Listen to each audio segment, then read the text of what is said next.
What if I told you that over 20 million Nigerians are living with a silent threat, and most of them do not even know this? It is a disease that shows no sign until the liver begins to fail slowly and painfully. Today, we'll be looking into the hidden danger of hepatitis, what it is, how it is spread, and most importantly, how to prevent it.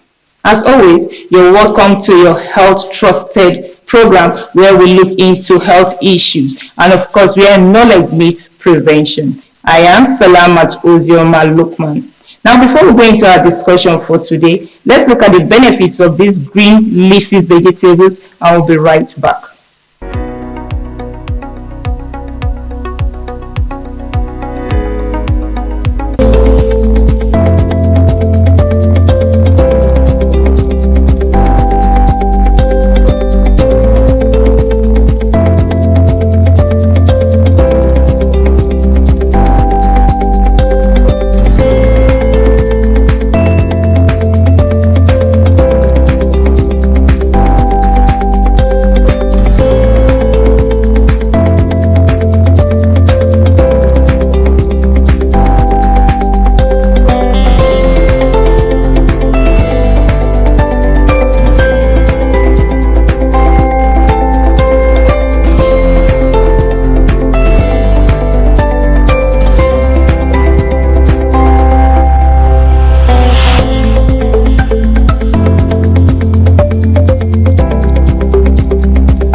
Welcome back. That was on spinach, fluted pumpkin leaves, and water leaves, all rich in vitamins and known to support the liver cell regeneration. Amazing what nature can do, right?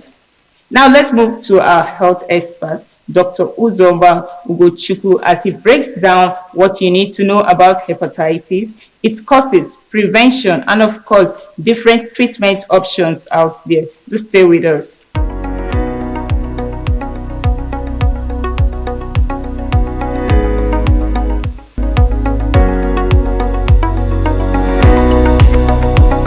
I think it will be key to actually, break it up into like two. Basically, hepatitis is the infection or inflammation rather of the liver.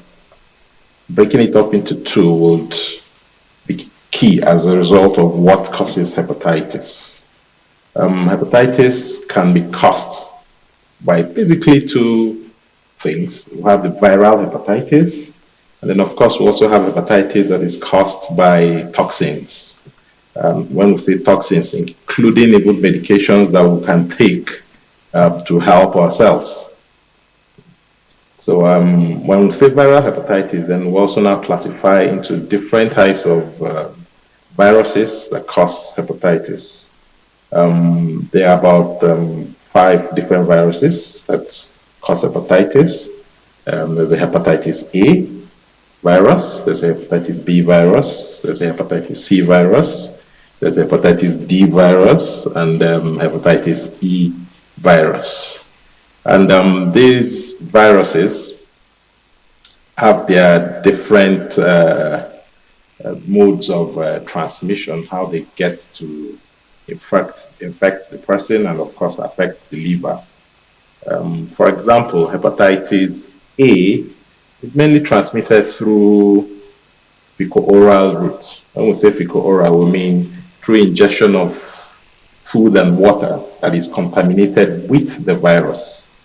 And then it infects the person and then of course gets down to the liver to cause the damage that it can cause in the liver. While hepatitis B is actually transmitted through the blood and then, of course, contact. It can also be sexually transmitted. And this transmission also becomes one major challenge for public health situation where you have a lot of persons can actually get infected through substance abuse, especially those that share needles, that inject drugs. So that's for hepatitis B. For hepatitis C, it is also transmitted in the same manner through blood contact and sharing of body fluid. While hepatitis D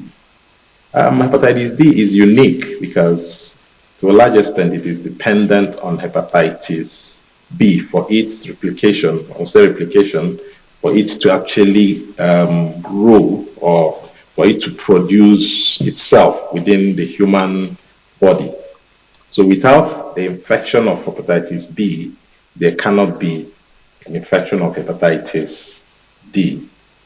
Then the hepatitis E is closely also related through to hepatitis A by means of transmission. It is transmitted through ingestion of contaminated food and water. Hepatitis A, and by extension hepatitis E, they are actually quite common because of how they are transmitted. But because of it is also easy to prevent, and then of course it is self-limiting. When we say self-limiting, means that it is most times it doesn't cause so much damage to the liver when compared to hepatitis B and hepatitis C. So, but most times when people hear about hepatitis A and B, it can cause problems, but not as bad as hepatitis B and C. It's also important to point out that hepatitis E is actually self-limiting, but a lot more damaging when it gets infected, when pregnant women get infected with hepatitis E. So that's where the caution is more, for hepatitis E. But other than that, hepatitis A and E are usually self-limiting. Most times the liver will recover fully, and so because of that, people may not really know that they've even been infected by hepatitis A or E. While hepatitis B can actually have an acute phase where it comes in and then it gets treated, it's self-limiting, and then it goes. But it can also transit to the chronic hepatitis, which is actually where it becomes challenging.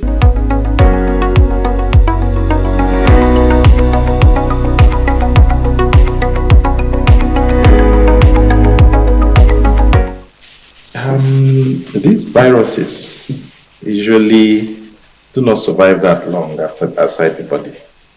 They do not survive long.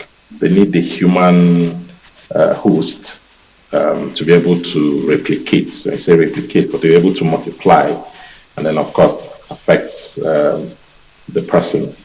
So usually, if it is outside the body, inanimate. Well, I mean inanimate, like on the floor, it doesn't last for that long. It's only when it has cells, like within the blood, it can of course remain within the blood and the body fluid.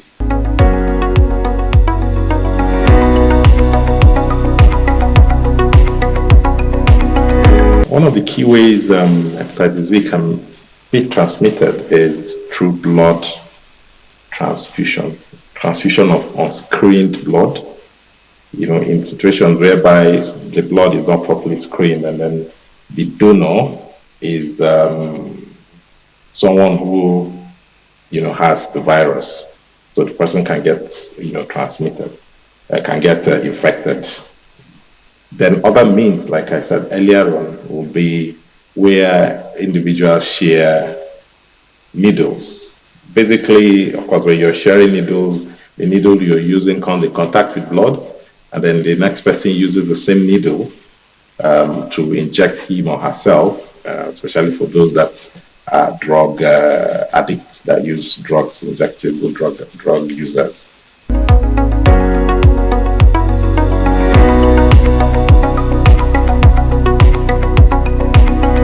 The symptoms of hepatitis B ranges from just general body weakness, fatigue. We call it fatigue. You just feeling of you're weak and then feeling of unwell. In the case of viral hepatitis, you can actually have fever. And then one key thing that is easily noticed by all is jaundice, which is yellowness of the eye. That's one very easy symptoms that you can see. And then, of course, that can prompt someone to seek for medical attention. So fever, jaundice, general body weakness. Then at times you can also have, pain, around where the liver is within the body, the upper part of the body on the right side. So you can actually have pain around there depending on the state of the infection.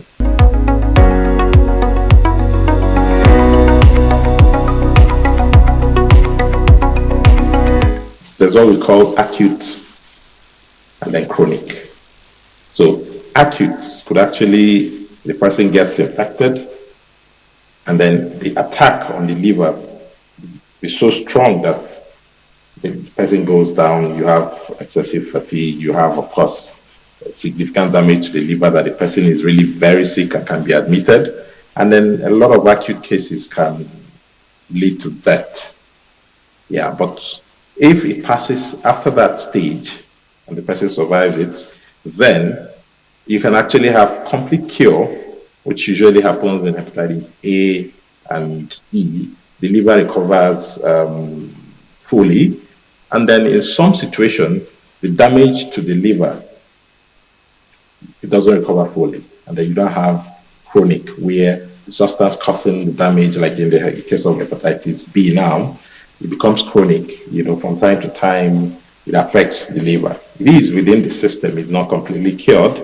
In those situations, the liver can, continue to fight, the body continues to fight, and then it comes back, like smoldering fire, it goes down, it comes back again. So that's a chronic case, and it can last for as long as, the person being alive, actually, if not properly treated. And in many cases, in chronic hepatitis, is usually very challenging. Even when you treat with antiviral medication, it's still quite challenging. You may not have a complete cure, but of course, that will help also keep the liver, a little bit healthy to be able to perform its functions.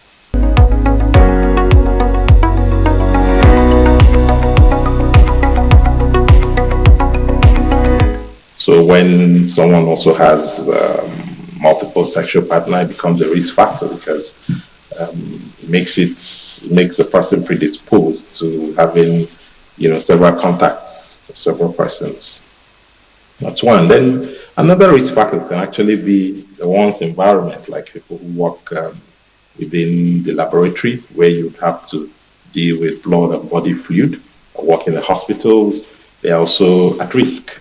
A risk factor again is those that use drugs, especially injecting drugs, those that inject drugs. They are also at risk, especially for hepatitis B that is transmitted through body fluid and through blood and then sexual contacts. But for hepatitis A and E that is transmitted through ingestion of the organism through food or water, the key risk factor would of course be hygiene, poor hygiene and poor sanitation in our environment. Of course, these things can contaminate the food we eat or the water that we drink. So these are the risk factors for hepatitis, the viral hepatitis. But of course, other risk factors for other form of hepatitis like toxic exposure to the toxins would also come from where we work, the kind of environments we find ourselves, and then even the things that we also consume that do have toxins. An example is there's what we call aflatoxin that are usually found in grains. When grains are not properly stored, there's a particular fungus that grows on the grain. You see the grain dark, usually in granules or even, so it's like mold on the grain. And then if those grains are consumed and the aflatoxin is released within the system, it actually attacks the liver and it can cause significant damage to the liver.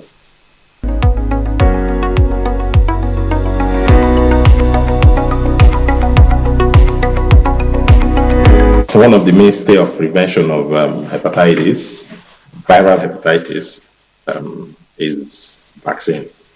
That has actually helped to curb the disease.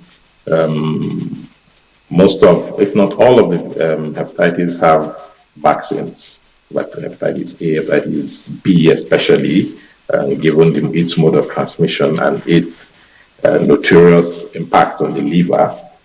Even hepatitis E, also have hepatitis E vaccines.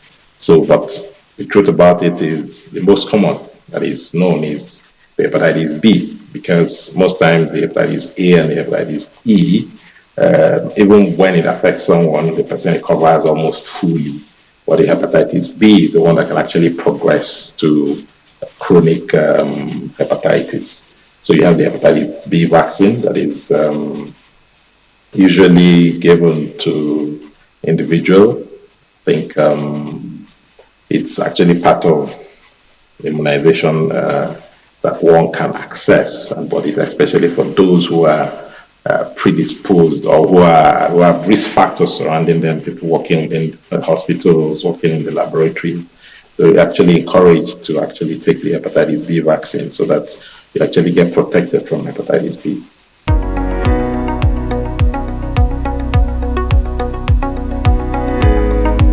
Thank you to Dr. Uzo Ugochukwu for breaking it so clearly. If you have been watching and thinking, could this affect me or someone I love? Well, now it is the time to act. Get tested and get vaccinated. Now let's go to our health tips as we look into some health tips that could help prevent hepatitis and of course protect our liver, and we'll be right back.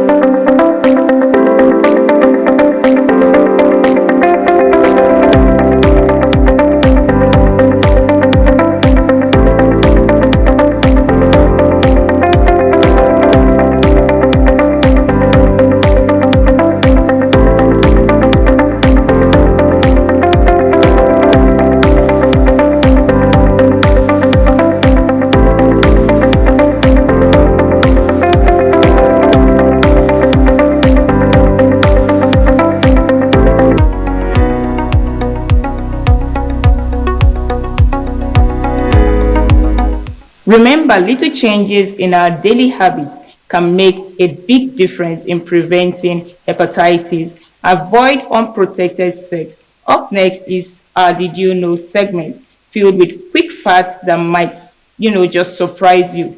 Don't go anywhere. We'll be right back.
Now you know that knowledge is powerful. Next is our feedback segment, and we'll be right back.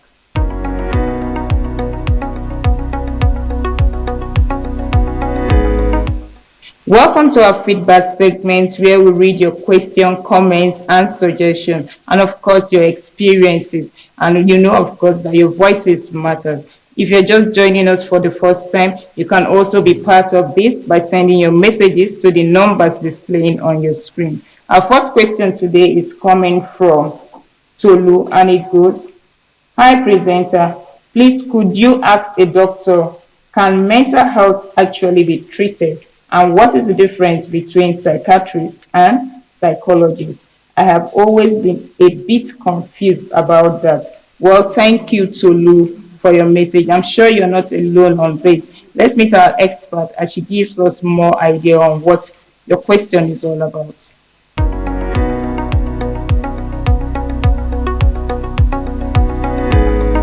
Unlike malaria, typhoid, and other physical health challenges that you can walk to a pharmacy and say, these are the symptoms I'm having, prescribe a treatment for me. It doesn't work that way with mental health. Why?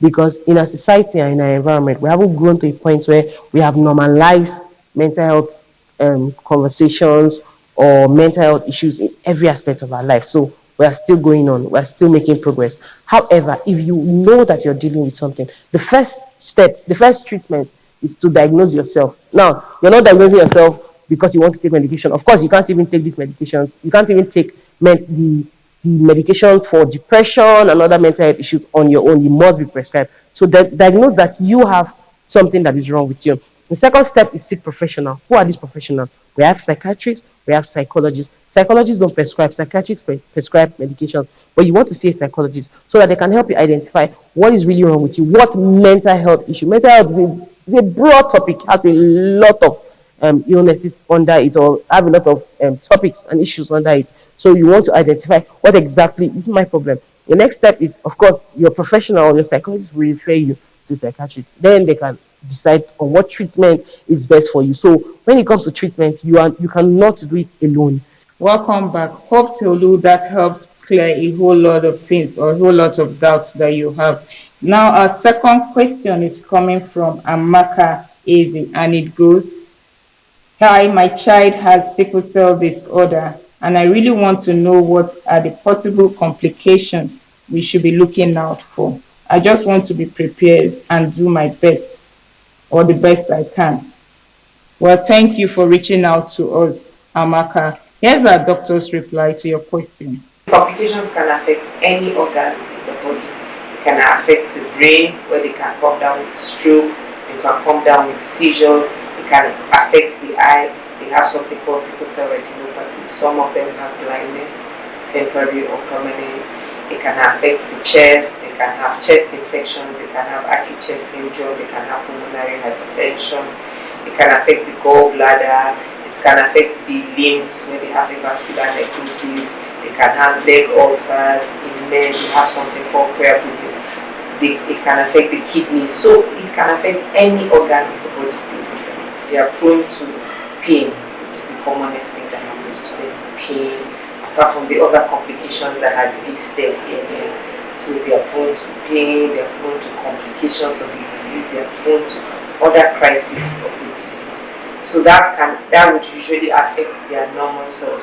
So but there are a few advice we usually would give them: a good diet, they should eat well, proper balanced diet.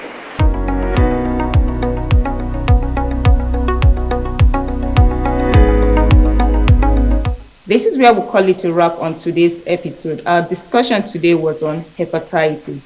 Hepatitis may be silent, but knowledge is louder. Your liver is your body engine. Protect it, respect it, and check it. Remember, testing is simple, treatment is possible, and prevention is powerful. Thank you for staying with us today. Until next time, stay healthy, stay safe, and stay informed. Do have a wonderful day ahead.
In a world that thrives on instant messaging and digital communication, the timeless tradition of letter writing has become a lost art.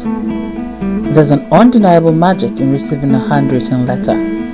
The anticipation as you break the seal, the delicate unfolding of pages, and the words that come to life on paper. It's a sensory experience that transcends the digital realm. Each letter is a time capsule, preserving moments,